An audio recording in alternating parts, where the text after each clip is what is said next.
ఎంతో పెద్ద hair station తీసుకొచ్చి మా పనిని, మా సమయాన్ని, మా డబ్బుని కూడా వెచ్చించి మేము చేసాము. త్రూఅవుట్ ఆంధ్రాలో ఉన్న అడ్వకేట్లు అందరూ చేశారు. అడ్వకేట్ ఏదైనా పట్టుకుంటే అది సాధించలేకపోవడం అంటూ లేదనేది మరొకసారి ఈ టైటిలింగ్ చట్టు రద్దు సంతకం బట్టి మరొకసారి ఇది ధ్రువపరచబడింది.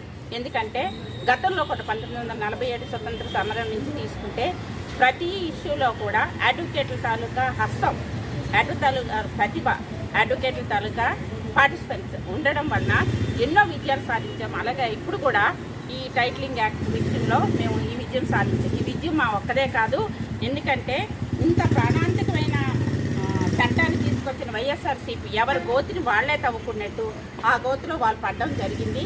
మేము ఎప్పుడైతే 100 రోజులు యాజిటేషన్ చేసినప్పుడు మేము చంద్రబాబు నాయుడు గారిని కలవడం జరిగింది, జనసేనాన్ని కలవడం జరిగింది. వాళ్ళు ఇచ్చిన మాటని, ప్రజలకి వాళ్ళు ఇచ్చిన మాటకి, మా న్యాయవాదులకి వాళ్ళు ఇచ్చిన మాటకి వాళ్ళు కట్టుబడి ఈరోజు ప్రమాణ స్వీకారం 12వ తారీఖున ప్రమాణ స్వీకారం అవగానే రెండో సంతకంగా ల్యాండ్ టైటిలింగ్ యాక్ట్ రద్దు పత్రం మీద సంతకం చేయడం ఎంతో ముదాహం. ఇది చిన్న విషయం కాదండి. ఈ సంతకం వలన ప్రజల్లో అట్టడుగు క్షేత్రస్థాయిలో ఉన్న ప్రజల్లో కూడా వాళ్ళు గౌరవం, వాళ్ళు ఆదరణ పొందుకున్నారు.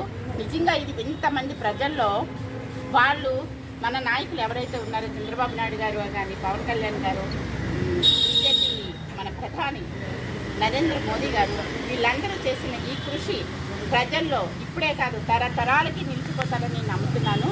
ఇలాగ మా తాలూకా ఈ 100 రోజుల మా తాలూకా ధర్నాన్ని, మా పోరాటాన్ని గుర్తించి వాళ్ళు చేసినందుకు వాళ్ళకి మేము మా అడ్వకేట్లందరి తరఫున, విశాఖపట్నమే కాదు త్రూఅవుట్ ఆంధ్రప్రదేశ్ అడ్వకేట్ల తరఫున మేము ధన్యవాదాలు తెలియజేస్తున్నాం.